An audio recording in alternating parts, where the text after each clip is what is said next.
This is a mask that every man dreams of. Not only can it turn someone into an old man of 80, but it can also transform them into any image they imagine, regardless of gender. When Song Yuanxiang put on the mask, he was surprised to find that he had turned into his old self from his past life. Before he could process what had happened, his maid Qingdai suddenly entered the room, informed him that Song Mu and his party were here to see him.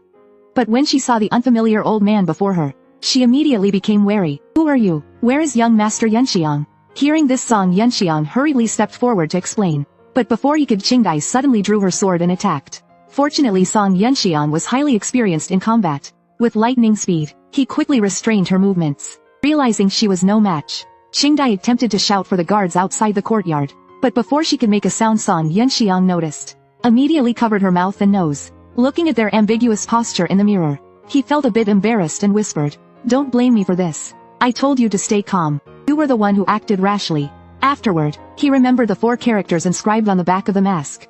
Form follows mind. Could it mean the mask transforms based on one's thoughts? With this in mind, he decided to test it out. Moments later, with a soft sound, he transformed into the appearance of the maid Qingdai. At this moment, the two of them still maintained their earlier posture.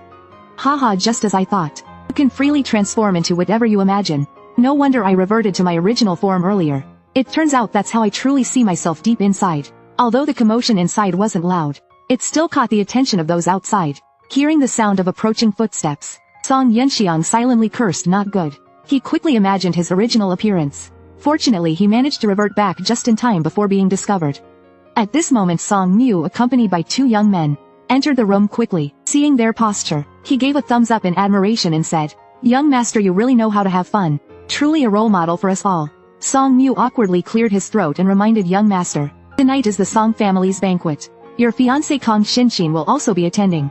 Before he could finish, Song Yuanxiang interrupted, all right. Uncle Damu, you've said that 1,000 times today." Qingdai, realizing he really was young Master Yuanxiang, hurriedly tried to apologize, but Song Yuanxiang gestured for silence first, indicating it was fine and not to speak recklessly. "You understand, right? Uncle Damu, what do you need from me?" Hearing this, Song Mu replied, "Yes. Young master, please come to the study for a detailed discussion." With that, they all headed straight to the study. Once there, Song Yuanxiang got straight to the point and asked, "Qingdai was arranged by the old master, wasn't she?" Song Mu nodded and replied, "Yes. This was supposed to be a secret from you. She is an expert of Earth rank from the 3rd unit of the Song family's Shadow Guards.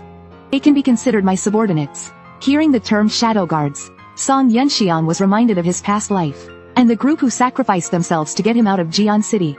Song Mu paused, then continued, "The Song family Shadow Guards are divided into 3 units. Unit 1 handles operations, Unit 2 handles intelligence,